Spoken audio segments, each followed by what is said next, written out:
It's Wednesday, November 2nd, and it's noon here in Bethesda, Maryland, and 9 a.m. in Palm Springs, California, where apparently Ford has moved their headquarters.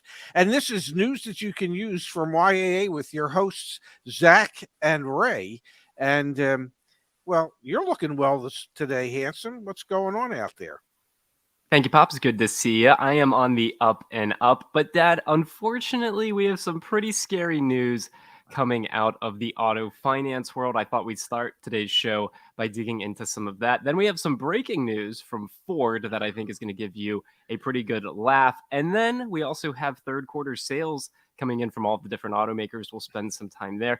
And a really, you've got to be kidding me that you have to stick around to see, correct? I personally think you should start the show off with the really you got to be kidding me, but We are not. but that's not You the way have to we stay. do it here in show business. The hook is you got to stick around to see the really you got to be kidding me, and then you'll really appreciate Zach's dedication. Dad, where'd my desk go? I used to have a desk behind you.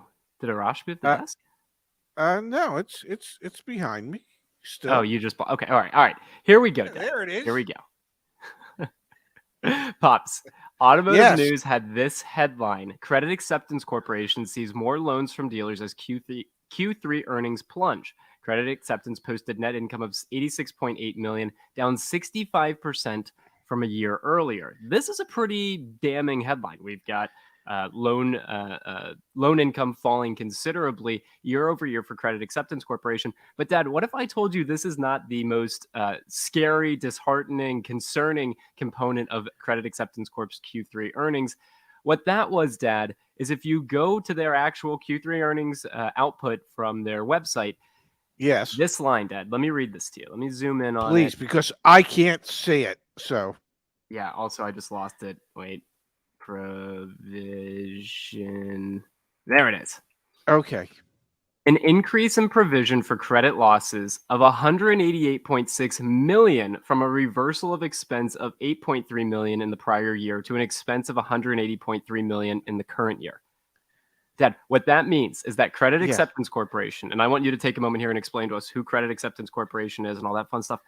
Last year, Dad, they thought that they were going to actually be able to pocket an additional $8.3 million from loans that they had written that they thought previously could be delinquent but weren't going to go delinquent. Now this year, Dad, it's swung around to 180.3 million that they think they're going to lose from loans that aren't actually going to come to fruition. A $188.6 million turnaround in terms of bad loans. Can you believe that? Yeah, because it's Credit Acceptance Corporation, which is the largest supplier of funds for subprime borrowers. So if you're catering to people who have shown historically that they don't pay back their credit well, and then when things get even tougher because of inflation and the rising costs of everything, why would you ever expect those people who historically haven't paid well to suddenly pay well? They won't. They have proved that they won't. And so, yes, Credit Acceptance Corporation has to set aside $180 million for those loans that are never going to get paid. But Pops, so I agree with you. Yeah, 100% agree with you. The thing that stood out to me, Dad, is we talked about CarMax in their Q3 earnings. They increased their loan loss provision. So CarMax has a financing arm, and CarMax Mhm. came out and they more than doubled what they thought were going to be losses from their credit portfolio. Yeah, they went from Credit acceptance 35 million to 75 million. Credit Acceptance Corporation didn't double it, Dad. They literally, I mean, what is the math on it? What's the percent I th- change from going from we Is thought that we were going like to make is 8 that million? like 22x or something like that? It's huge, is it not? I mean, year over year, their business has entirely changed. They now have to anticipate that hundreds of millions of dollars in loans are going to go bad, and we're already starting to see the breaking in the market in that in that direction. The CFPB put out that loan delinquency data a couple of weeks ago, and it just shows that there is a huge credit bubble that is already starting to burst. That's why these corporations that their profits down 65% because they had to allocate 180 million dollars to losses. Well, if the global economy hadn't gone into the tank to a certain degree, if we hadn't seen inflation globally to the degree that we've seen it, and it's worse in some parts of the world than it is here. Um, if things had remained as they had been pre-pandemic, okay, they'd be raking in the money because the inflation was almost non-existent. Um, Even subprime borrowers could pay back the money, and they were. Um, so it when the economy swings, so does the earnings of lending institutions that provide uh, funds for people who historically don't pay back their bills. Um, so, yeah, they know it. They know they're in a cyclical business. They rode a nice wave for a number of years, and now it's their turn to get squished by the ocean, so to speak, as they've fallen off their surfboard. Quite the analogy. Look at this, Dad. The year that Credit Acceptance Corp made the loan, how much the loan was for, how much they had to advance, and what the loan term was. Back in 2013, Dad, the average loan that Credit Acceptance Corp made was $15,445 for a 47-month term. The reason with confidence we can say there is a repo Mageddon, a loan apocalypse, a surfboard surfer falling off of the weight, whatever the hell you want to say, Dad. The reason, yeah. Yeah, what do they call a wipeout? The reason we can say there's a wipeout coming is because look at 2022 so far. I will zoom in for all of us. The average amount financed was a whopping $27,000 for 59 months, okay, for 5 years. Now, you might be thinking to yourself, well, that's not a lot of money. We know the average cost of a used car is around there, and we know that the average loan term is closer to 72 months. So, why are you making hubbub about this? Because Credit Acceptance Corp writes loans with 15 to 25% interest rates. These are for the people that have the absolute, unfortunately, weakest, thinnest, or worst credit files, credit histories. And Dad, they're coming out, and for the whole nine months so far of 2022, Dad, they've allocated over $380 million for loan loss provisions. Let that sink in for a moment. When their net profit for the whole quarter was just 70 or 80 million, whatever the number was. I mean, they are allocating significant amounts of capital to never come back, just to truly never, ever get paid back. And that means repossessions, and that means more vehicles in the used car market. What do you think that's going to look like moving forward? What do you think it's going to look like?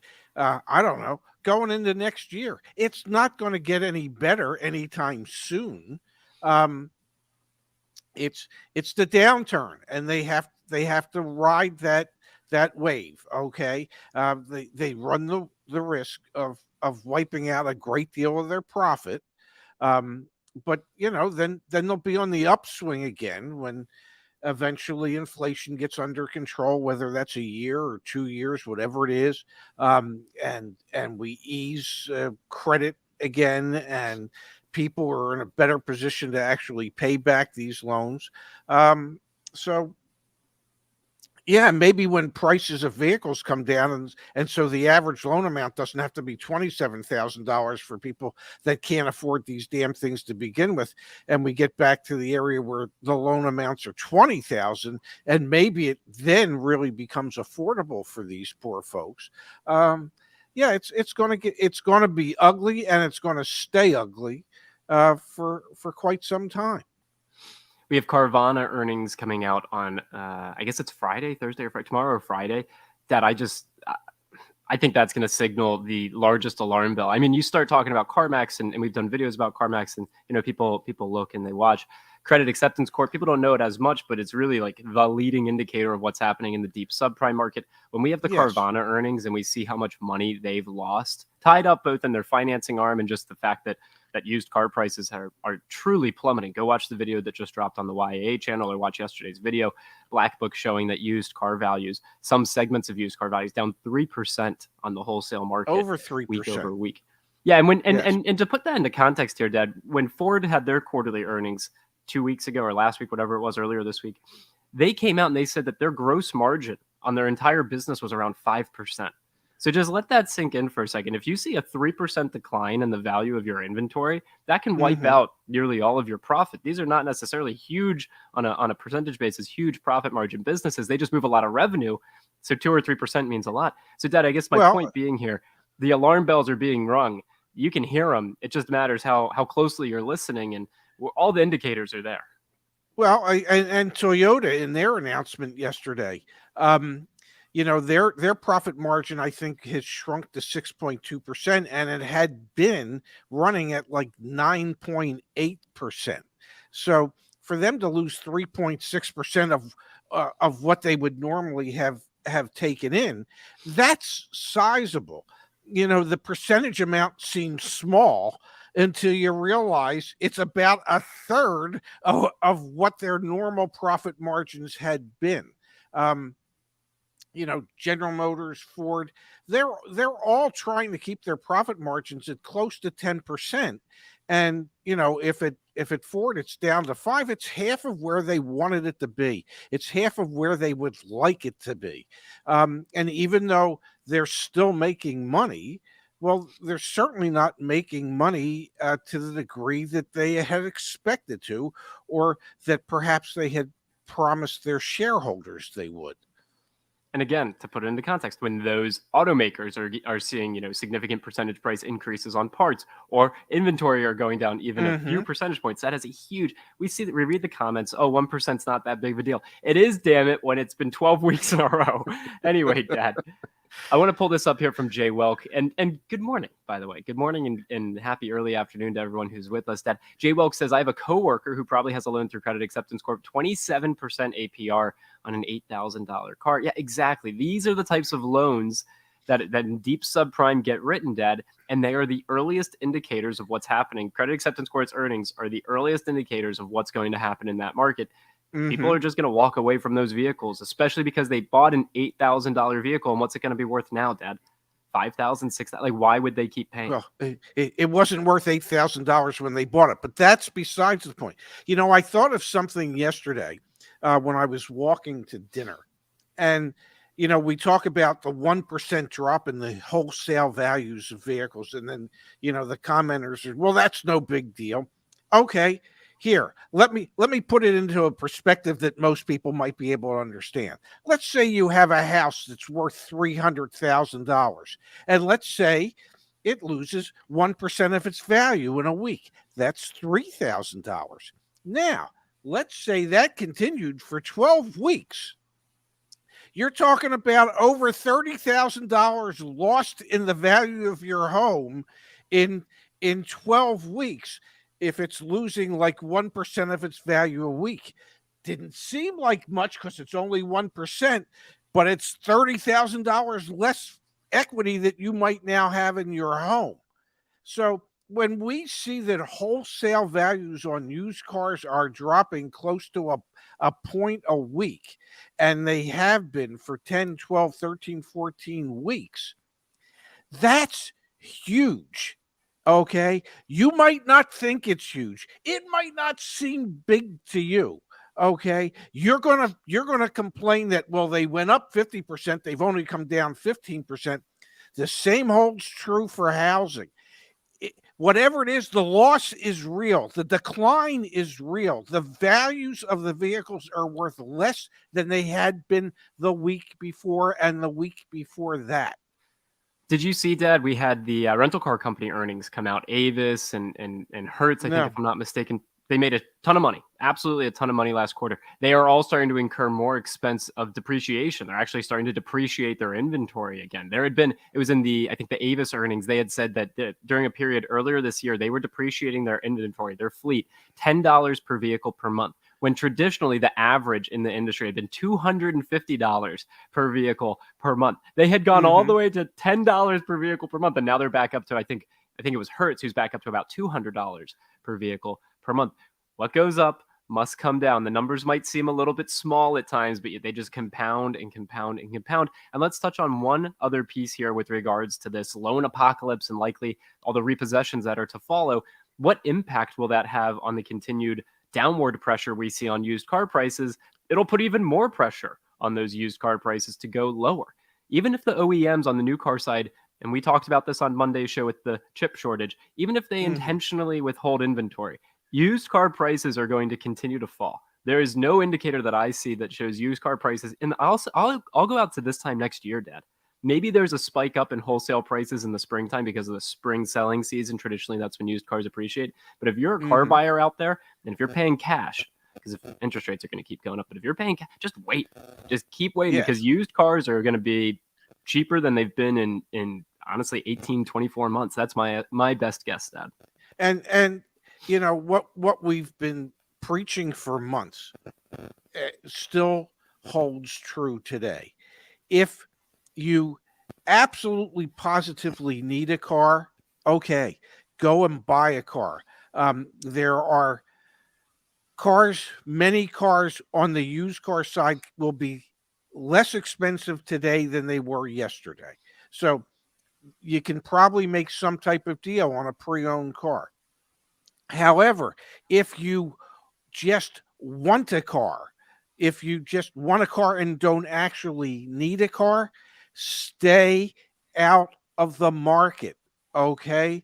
The fewer potential customers in the market, the harder it becomes for the dealers to justify the prices that they're asking for vehicles. When there's more customers than supply, they can keep those prices artificially inflated. When there's less customers and more supply, it puts a downward pressure on the dealers, so that they have to start lowering their prices, or they have to start negotiating the prices. So if you need a car, buy a car. If you don't need a car, you just want a car, stay the hell out of the market. Do yourself and everybody else in America a favor. Okay? I don't have anything against good automobile retailers. I really don't. It's the bad ones that I have things against. And we just need, as a group, okay, the American consumers need to band together, kind of like that old movie where you say, I'm mad as hell and I'm not going to take it anymore. Where as a group, we band together and we say, you know what? You're out of your friggin' minds. I'm not paying anywhere near the prices that I won't even send you an email at the prices that you have your cars listed for. So if people stay out of the market, dealers only know one way to try and bring people back into the market, and that's through pricing. So if you stay out of the market, then the prices will start to come down even more quickly than what we've been seeing.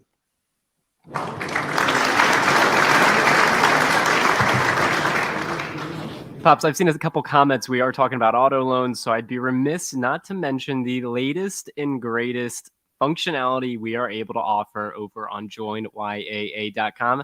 Finance and refinance. We are live in the states of Florida and Alabama. We are going to be live, hopefully. I mean, we were making a lot of progress yesterday afternoon, Dad, and last night in all 50 states except for Hawaii within the next week or two here. YAA, we have partnered with credit unions. So for example, let's say I'm in Florida and I want to get a loan, a pre-approval for a loan before I go buy a car.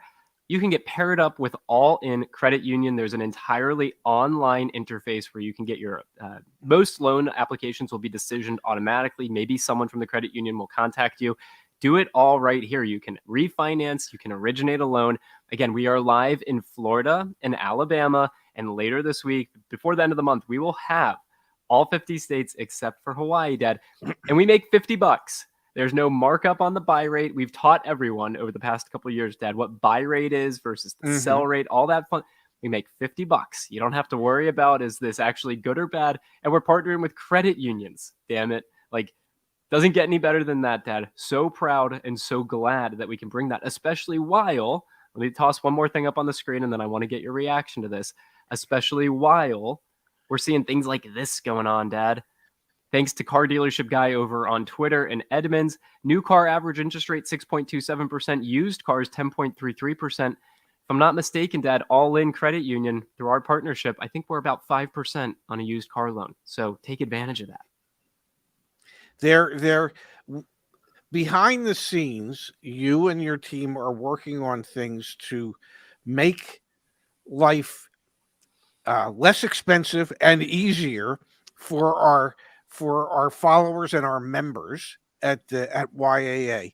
And there, through those efforts, there will be ways for people to continue to save money.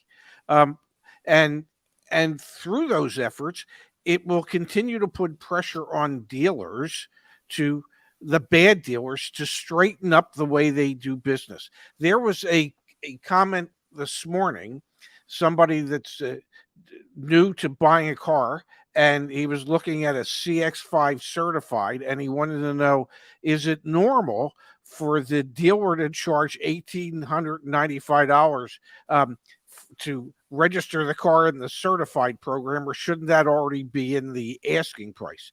Obviously, if you're advertising a car as a certified car, well, it should be in the advertised price, not the price plus.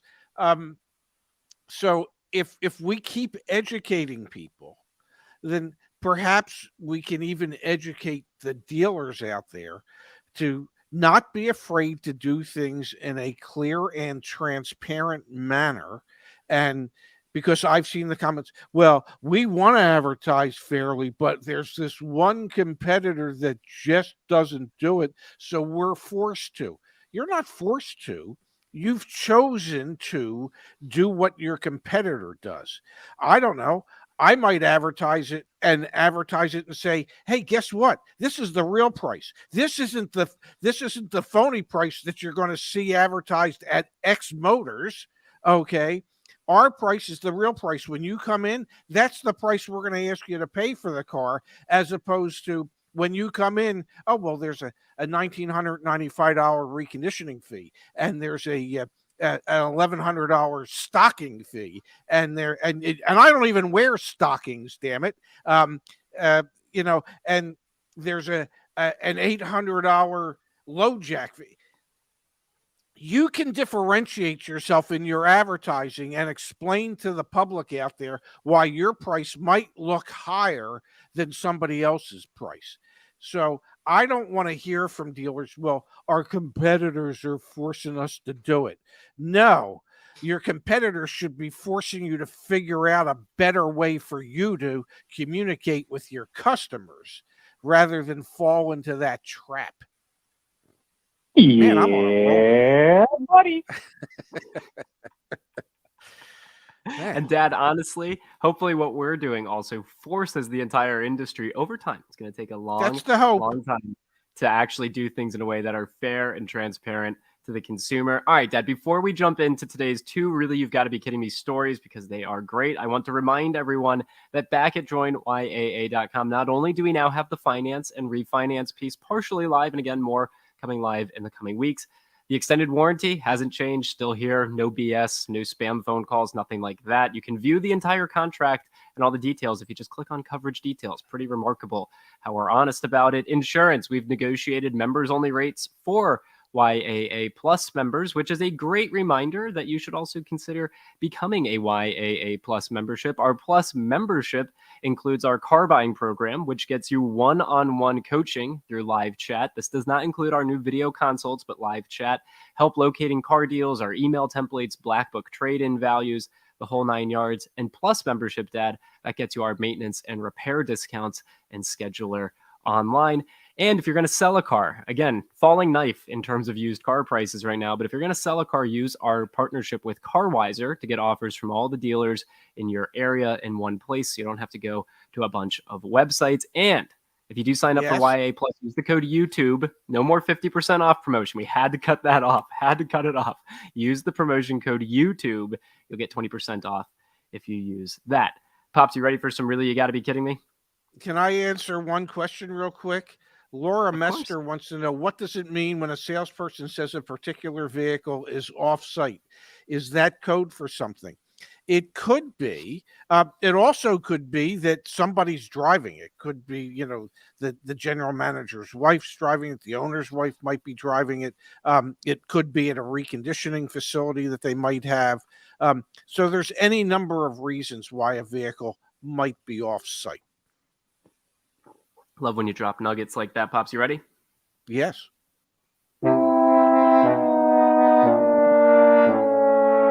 Really? You gotta be kidding me. All right, Dad. I am in front of Ford Motor Company's headquarters. Yes. So that means we are going to make fun of them. Sorry, Ford. Ford quality chief, Lincoln president to retire. I just found this fascinating, Dad. This came out about 15 minutes ago before the show. It turns out that Joy Folotico, 55, who has run Lincoln since 2018, and Stuart Raleigh, here you go, 55, Ford's chief transformation and quality officer, will both retire on December 1st. Dad, we know Ford has been plagued with quality control issues. Not a good sign that their chief transformation and quality officer is going to be leaving the company. I just want to know one thing. What do they mean by chief transformation? What does that even mean? I'm what am I? If he's a chief transformation officer, okay. I mean, that's a title that I've never heard of in any industry in my entire life. And by the way, what exactly did he transform? Because at 55, if you're being forced out, because the quality control of what you're helping to transform is so piss poor, then maybe that wasn't a title or a job that you should have ever had. I just found it fascinating, Dad. I mean, I think they're going to replace him with their chief. We're hoping to find our way officer. I mean, it's. I guess anybody can make up a stupid title. I've got to imagine he's partly the scapegoat, because remember last quarterly earnings, most recent, like every single quarterly earnings, that we've got quality control issues and we've got more recall work and more warranty work than we had expected. He's kind of the scapegoat, right? Like he had to go. Like I didn't know this role existed either, but he had to get out of there. I bet you he was forced out. That's my guess. Well, I'm sure. And there's always a scapegoat. Somebody is always going to take the fall. It's never going to be the top guy.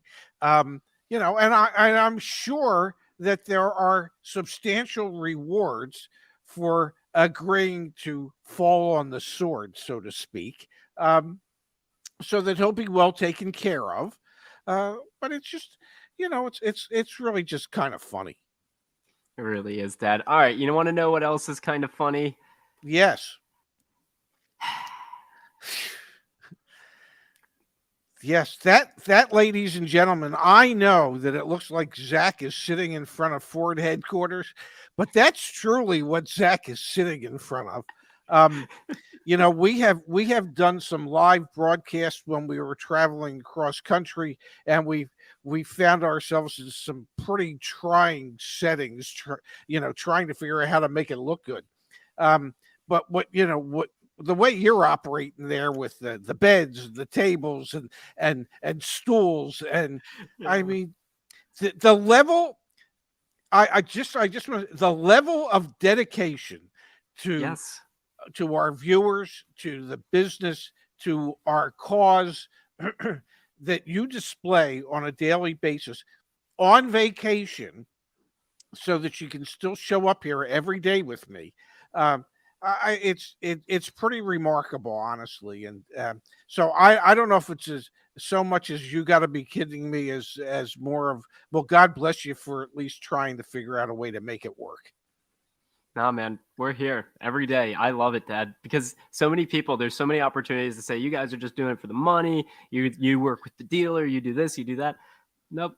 We're almost at 3 years of doing this every single day. We're going to be doing it for the next 3 years and probably the next 3 years after that. And as we have all these big milestones, like the work we're doing on Car Edge, Dad, later this month, we'll be able to maybe get a small handful, maybe like 15, 20 people in on Car Edge. Then next month after that, get more. the work that the team behind the scenes is doing, not to mention like Justice is in here every day helping literally hundreds of people each week through live chat. Phil is, Ashley, like Jerry, Kimberly. There's such an incredible effort going on behind the scenes, Dad, that I know that we just need to show up every day here on YouTube, show our face, show that we're not going anywhere. You might not like us, but we're not going anywhere, and we're building something. We're building something that's big and meaningful, and it's going to be important. It already is important, and it's going to help people save money. We ran the numbers, what was it, a couple weeks ago? And we think we're close to $50 million exactly that we've saved people. Yeah, and we might have saved people close to $50 million. We haven't made anywhere near. It is still. We are very much not rich, Mark. Hopefully someday this work should pay off. I think it will. And I think James says you love your job. Absolutely, man. We absolutely love our job. This is incredible. Yeah, if this is a get rich quick scheme that you put together, well, the get rich quick part of it isn't anywhere near fruition after nearly 3 years. Is it get comfortable? Yeah, we're fairly comfortable, but we ain't getting rich. Yeah, that's for sure. But hopefully someday. I think we're building something really important. So that's the reason I like to show up every day with you, Dad. And I love and admire that you do this. You're 71 years old. I mean, you had retired. And now every single day you wake up, you text me about ideas. You're so excited about helping people. So it's hard not to want to carve out time every single day to A, I get to spend time with you. B, we get to continue to build this thing together. It's easy, man. But yeah, it's definitely a little disjointed today. I saw a couple comments that came through and said, this is typical YouTuber. I'm fairly certain this is not. Like, these are bar stools. This is a light. Okay. So like, that's an odd, like, no, this is not typical YouTuber, I don't think. But hey, even if it is, it's working for us. Is that a bunk bed behind you? It worked out perfectly. Here, I'll show you. I'll take the green screen down. It's a freaking bunk bed. Look at this. Yeah. I have no room to move, so like, bear with me here. Okay.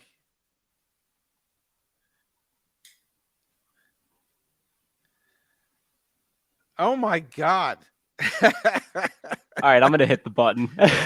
Okay, thank you everybody for being here. We'll be and back Laura's here. family is supportive, Dad. Yeah. See, look at so that. Cute. It's so wholesome. We'll be back here again tomorrow at noon Eastern, 9 Pacific, with more news that you can use from YAA. Thanks everybody for being here. We look forward to seeing you again tomorrow. Wait, look at this magic trick, Dad. Whoa, that is magic. And we got a new ad lib. See you guys.